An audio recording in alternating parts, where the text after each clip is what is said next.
Trust Everest Super Sambar Masala Powder. Taste Daily.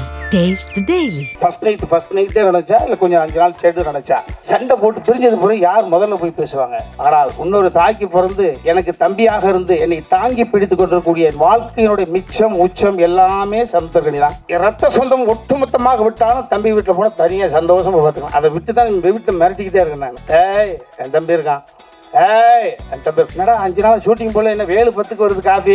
ஓ அப்போ தம்பி சமுத்திரக்கனிக்கு போட்ட வேண்டியதான். ஒரு பிள்ளைய வச்சு தான் நான் வாழ்ந்துக்கிட்டு இருக்கேன். இப்போ அப்போ உமாபதிக்கெல்லாம் அந்த பெரிய ஆத்தாடி விட்டு அங்கே போயிடுவாரு. இது என்னடா ஐயையோ என்னடா இப்போ இந்த நாள் போனால் எங்கே இருக்கான்னு தெரியலையே, ஐயையோ அந்த பொண்ணு நான் இல்லைன்னா அப்படின்னா வாய் கோணிக்கு நரகம் தான். இது வேற ஒரு மேடையாக இருந்தால் செயற்கையாக கைத்தட்டலுக்காக செயற்கையாக புனைந்து பேசிடலாம். இதை அடி மனசுலேருந்து ஆத்மாவிலேருந்து பேசணும். கொஞ்சமாக பேசினா போதும். கஷ்டத்தை எவன் ஒருவனுக்கு கடவுள் அதிகமாக கொடுக்குறானோ ஆயுசு அவங்களுக்கு அதிகம்னு அர்த்தம். அதை நிச்சயமாக நான் நம்புகிறேன்.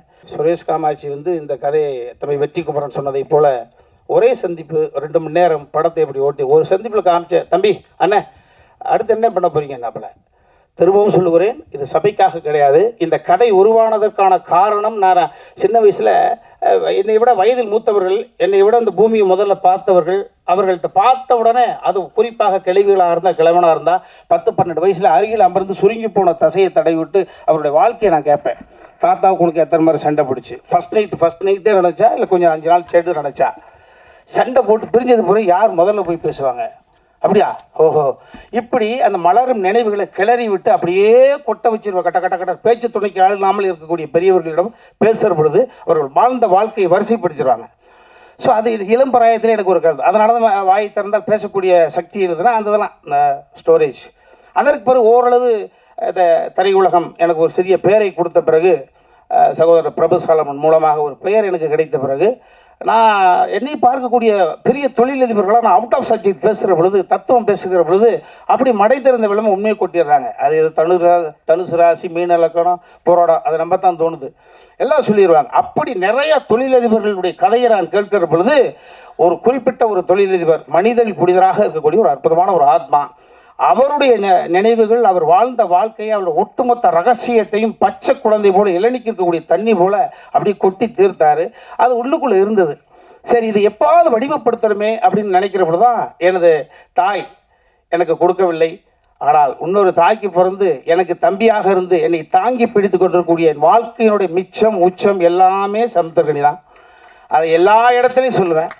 இந்த சினிமா என்னை எத்தனையோ புரட்டி எடுத்திருக்குது. என்னை பயன்படுத்துவார்கள், பயணம் செய்வார்கள், பயன்படுத்துவார்கள், பயணத்தோடு இருப்பார்கள், என் பக்கத்திலும் இருப்பான் என்றால் என் அன்பு தம்பி சமுத்திரக்கனி தான்.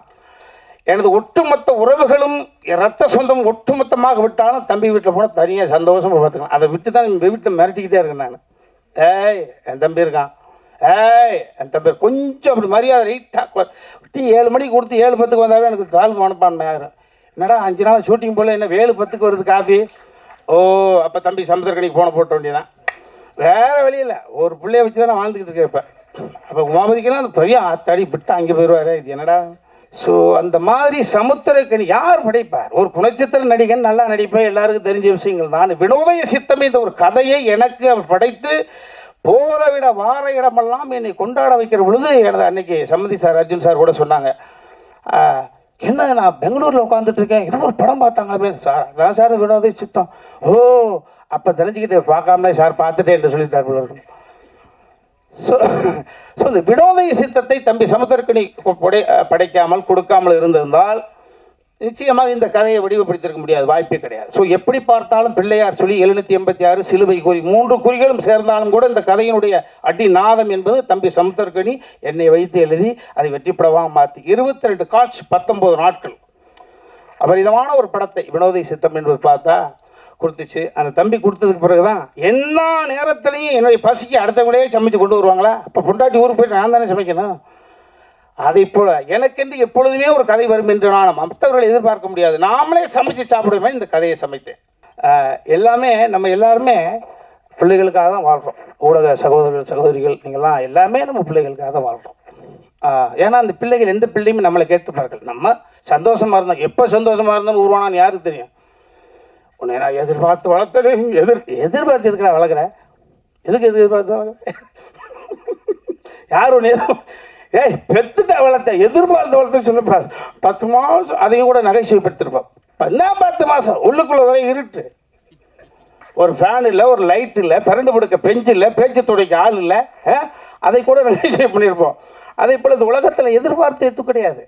அவன் நம்ம கண்ணு முன்னால் குழந்தைங்க ஸ்டடி ஆகிட்டாங்க அப்படின்னா அதுதான் இந்த பூமியில் நம்ம 50 60 வயசுலையோ 70 வயசுலையோ 80 வயசுலையோ கண் மூடுகிற பொழுது நமது குழந்தைகள் இந்த உலகத்தில் தனியாக இருக்கிறார்கள், திறனாக அந்த நம்பிக்கை இருந்துச்சுன்னா அந்த ஆத்மா அமைதி படைக்கிறது. அமைதி அடைஞ்சால் சொர்க்கத்துக்கு போகுது. ஐயையோ என்னடா முந்தா நாள் போனால் எங்கே இருக்கான்னு தெரியலையே, ஐயையோ அந்த பொண்ணு நான் இல்லைன்னா அப்படின்னா வாய் கோணிக்கு நரகம் தான். ஸோ எவ்வளவு சொத்து இருந்தாலும். ஸோ அந்த வகையில் உயரத்தில் இருக்கக்கூடிய அனைவருமே துயரத்தில் தான் இருக்காங்க. நிறைய பேர் பார்க்குறவங்க எல்லா தொழிலும் நாங்கள் கம்பேர் பண்ணுறோம். ஏழை அப்படி நம்ம சரியான ஆளியா சூப்பரியா அப்படிங்கிறது நிறையா 95% உயரத்தில் இருக்கக்கூடிய அனைவருமே அது அதிகார ரீதியாக இருந்தாலும் சரி, பணம் படைத்து இருந்தாலும் சரி, அவர்களுக்குள் மிகப்பெரிய ஒரு கொடுமையான உணர்வு தப்பி வெளியில் சொல்லாமல் அது என்னை பார்த்தவுடன் சொல்கிறாங்க. ஸோ இந்த கதை நிச்சயமாக உணர்த்தாது, உணர வைக்கும். ஸோ இந்த எல்லா தம்பிமார்களும் இந்த படத்தில் நடித்த தலைவர் நிறைய நிகழ்வுகள் இருக்குது, அதில் நாங்கள் ஷேர் பண்ணிப்போம். ஆமாம், மீண்டும் மீண்டும் நான் சொன்னால் செயற்கையாக இருக்கும். இந்த படம் நிறைவாக வந்திருக்கு, எனக்கு பிடிச்சிருக்கு. ஆமாம், அது எனக்கு பிடிச்சிருக்குன்ற காரணத்தினால தான் இவ்வளோ நேரம் சிரித்தேன். பாருங்க முகம் நல்லா இருக்குது. என் மனைவி வந்திருக்காங்க. ஆமாம், எனக்கு வாழ்க்கையில் ஏற்ற இறக்கம் எனக்கு இனிமேல் அவள் தான். எங்கள் அம்மா இல்லை, எங்கள் அப்பா இல்லை. என் தாயாகவும் தந்தையாகவும் இருந்து பார்க்கக்கூடிய மனைவி தன் மகன் எனக்காக வரல, அதை திரும்ப சொல்கிறேன். அர்ஜுன் சார் எனக்காக வரல, அதையும் சொல்லி போடுறேன் நான். ஆமாம், இதெல்லாம் நிறையா சொல்லி பண்ணாமல் என் மனைவி எனக்காக வரலன்ற பொழுது அப்புறம் என்ன உமாபதிக்காக தான் சிவமகனுக்காக தந்தையை தாய் வந்துருக்காங்க. அதே மாதிரி தான் என் மகள் எந்த நிகழ்வுகளுக்குமே போனதில்லை. ஜஸ்ட் ஒரு கோல்டு மெடல் வாங்கின புள்ள. ஆமாம், அது வந்திருக்கு. என் மருமகன் மேலே உட்காந்துருக்காரு. அந்த வாய்ப்பு கிடச்சிச்சு, அவரையும் ஒரு 2 சீல் நடிக்க வச்சுக்கிட்டோம். ஓட்டு லாக் பண்ணி வச்சிடணுமா இல்லையா? ஆமாம் ஆமாம். அதே மாதிரி எங்களுடைய இன்னொரு மகள் எங்கள் குடும்பத்துக்கு வந்த ஐஸ்வர்யம், பெரிய பெரிய கொடை, காலம் எங்களுக்கு கொடுத்த கொடை. ஒரு 6-7 மொழிகள் பேசக்கூடிய அளவுக்கு வல்லமை. புரட்சி தலைவி ஜெயலலிதா அம்மாவுக்கு பிறகு பல மொழிகள் பேசக்கூடிய சீதா பயணம் என்ற ஒரு படத்தில் அவங்களுக்காக வச்சு மிக பிரமாண்டமான படைப்பை, தனது மகளுக்காக ஒரு படைப்பை எடுத்திருக்காங்க அர்ஜுன் சார். ஆமாம், அவருடைய உடன்பிறந்த தங்கை அஞ்சனா பாப்பா வந்திருக்காங்க. இது ஒரு அற்புதமான குடும்ப விழா. அதை இன்னி பல வருடங்களாக பார்த்துருக்குறீங்க. இது அன்பு தம்பி சமைத்திருக்கிறீங்க. 5:30 மணி ஃப்ளைட் பிடிச்சி ஃபுல்லாக ஓடி வந்து உட்காந்துட்டுருக்கு. ரொம்ப மேலே சொல்கிற மாதிரி எல்லோருமே நல்லவர்கள் மாதிரி, நல்லவர்களெல்லாம் சேர்ந்து ஒரு காரியத்தை செய்கிறோம், அது நல்லதாகவே நடக்கும். அந்த நல்லதை உங்களிடம் மட்டும்தான் நாங்கள் செய்வோம். எனக்கு இனிமேல் ஒன்றும் பிரச்சனை கிடையாது. கனவுகள் நிறையாக இருக்கிறது.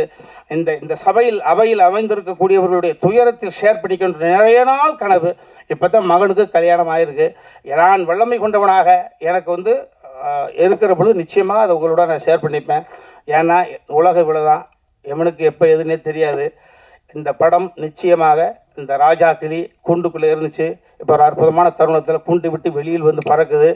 மறுபடி எங்கள் ஐயா சொன்ன மாதிரி தான் தங்க கிளியாக பவனி வர எல்லாம் இறைவனை பிரார்த்தனை பண்ணிக்கிறேன். யாரையாவது விட்டுருந்தால் நிறைய மேடைகள் இருக்குது, அங்கே பேச போகிறோம், சேனல்ல விடாது. அதனால் யாராவது விட்டுருந்தா பண்ணிக்கப்பா ஃபோன் போட்டு அழுகாதீங்களா, மகிழ்ச்சி. அப்புறம் என்னையும் ஒரு நாயகனாக ஒத்துக்கிட்டு இந்த பாடல்களுக்கு நடிப்பதற்கு ஒத்துக்கிட்டு அந்த பொண்ணுங்களாம்